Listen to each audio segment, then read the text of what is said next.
रेखा को 3 सालों से अपने पति का प्यार नहीं मिला था। अब रेखा अपने प्यार को पाने के लिए तड़प रही थी। उसने ऐसी रणनीति बना डाली जिससे किसी को शक नहीं होता था। दिन में तो पल्लू डालकर बहू का काम करती थी और रात होते ही वो अपना पल्लू उतारकर अपनी प्यास बुझाती थी। उसने अपने पति के दोस्त को सेट करके खूब रात भर काम करवाती थी। उसके पति के 2 दोस्त थे। जब से उसका पति जेल में गया था तब से उसके पति के दोनों दोस्त उसकी खबर जेल से लाकर रेखा को देते थे। ऐसे ही काफ़ी साल बीत गए। जब रेखा को प्यार की ज़रूरत पड़ी तो उन दोनों दोस्तों में एक दोस्त बहुत सुंदर था। रेखा ने उस दोस्त को धीरे धीरे डोरे डालने शुरू कर दिए। उस दोस्त का नाम राजेश था। जब राजेश के साथ दूसरा दोस्त आता तो रेखा को जरा भी अच्छा नहीं लगता था। कुछ दिनों तक तो ऐसा ही चलता रहा। एक बार राजेश रेखा के पति की खबर लेकर अकेले ही घर पर आया तो रेखा राजेश को देखकर बहुत खुश हो गई। रेखा ने राजेश के लिए चाय बनाई और दोनों चाय पीने लगे। रेखा ने बातों ही बातों में राजेश से नंबर मांग लिया और कहा कि मैं आपसे अपने पति के बारे में फ़ोन करूंगी।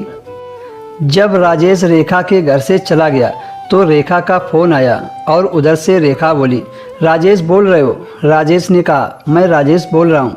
राजेश, मैं आपसे यह कहना चाह रही थी कि आप मुझे बहुत अच्छे लगते हो।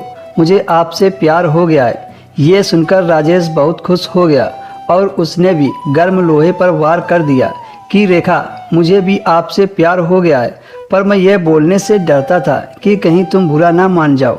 रेखा, मुझे तुमसे अकेले में मिलना है। कुछ करो, मैं तुम्हारे प्यार में कब का तड़प रहा हूँ। रेखा ने कहा, आज रात 10 बजे तुम घर पर चुपके से आ जाना। जरा ध्यान रखना कहीं मेरी सास तुमको देख ना ले। राजेश ने कहा, ठीक है। जब रात हुई तो राजेश रेखा के घर पहुंच गया। जब वो पहुंचा तो रेखा की सास सो रही थी।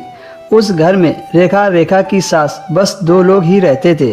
रेखा के ससुर की तो पहले ही मृत्यु हो गई थी और रेखा का पति 3 सालों से जेल में था। उस रात रेखा ने राजेश के साथ खूब मज़े लिए। उसके बाद रेखा ने राजेश को वापस घर भेज दिया। अब रेखा और राजेश तो रोज़ रात को मिलने लगे। एक दिन रेखा और राजेश दोनों रात में मस्ती कर रहे थे कि तभी दोस्तों इसके आगे की स्टोरी आपको अगले वीडियो में मिलेगी। नेक्स्ट वीडियो देखने के लिए हमारे चैनल को सब्सक्राइब कर लीजिए।